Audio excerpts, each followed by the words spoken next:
Hello, this is Claire Coull and I'm going to be reading Mog and the Vee Ee Tee by Judith Kerr, with permission of HarperCollins Children's Books. One day, Mog was trying to catch a butterfly. She jumped high in the air. She jumped and jumped. Suddenly something happened to her paw. It was very sore. She smelled it. It was still sore. Then she licked it, but it was still sore. She tried to walk on it, but it was very, very sore. Mog thought, I've got 3 other paws, I'll just walk on them instead. What's the matter with Mog? Said Nicky. Debbie said, I think she's got a sore paw. Poor Mog, said Mr. Thomas. Let me see. But Mog wouldn't let anyone see her paw. It was too sore. Oh dear, said Mrs. Thomas. If it's no better tomorrow, she'll have to go to the Vee Ee Tee. She said Vee Ee Tee instead of vet, so that Mog wouldn't understand. Mog hated going to the vet, but Mrs. Thomas thought she probably couldn't spell. That evening, Mog did not want to eat her supper because her paw was too sore. It was so sore that she couldn't sleep. In the morning, she did not eat her breakfast. She just lay on the floor feeling sad. Suddenly, she was not on the floor anymore. Mrs. Thomas had picked her up. Mog thought, what's happening? It's rude to pick me up without asking me first. Then she was in a basket, but it was not her proper basket. It was a nasty basket that shut her in. Mog did not like that basket. She meowed a big meow. Debbie said, It's all right, Mog. We're taking you to have your paw made better.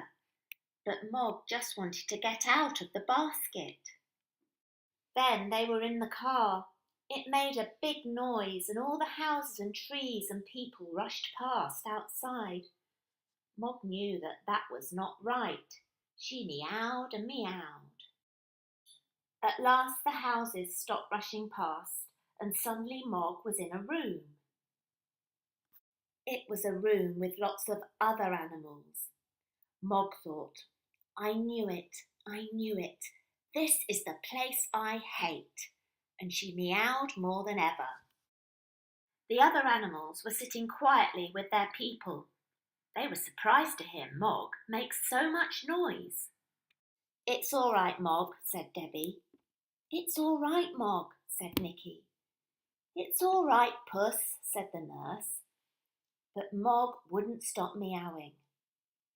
After a while, the other animals thought perhaps Mog knew something they didn't. The dogs began to bark. The parrot began to squawk.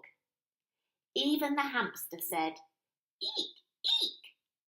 They made so much noise that the vet came to see what was happening. Oh, it's Mog, said the vet. I thought it might be.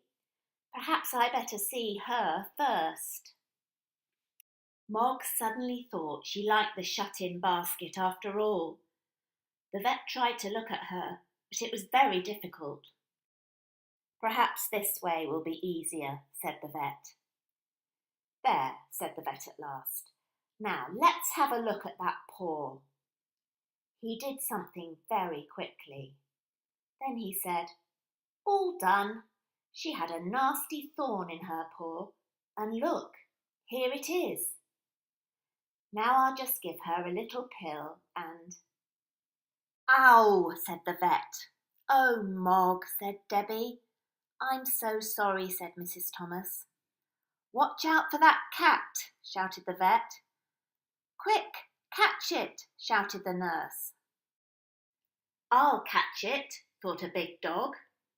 And I'll catch it too, thought a little dog. But I'll catch it first, thought the third dog. Heel, sit, stay, come back, shouted the dog's people. But the dogs took no notice. They're all going wild, shouted the nurse. The hamster got mixed up in the wild rush. The vet got mixed up in it too. Stop! We can't have all the animals going wild, said the vet. The dogs people all shouted, heel, sit, stay, and come back again, and after a while the dogs stopped. Come on, Mog, said Nicky. You're a very silly cat. Back into your basket, said Debbie. Goodbye, said the vet.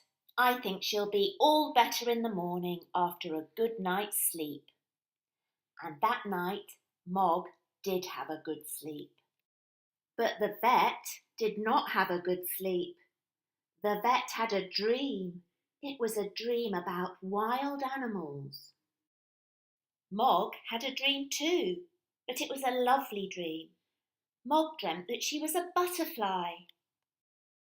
And in the morning her paw was no longer sore. It was not sore when she licked it. It was not sore when she walked on it. It was not sore when she jumped up high. She was better. She was all better. She was totally, completely better. And the vet was almost better too.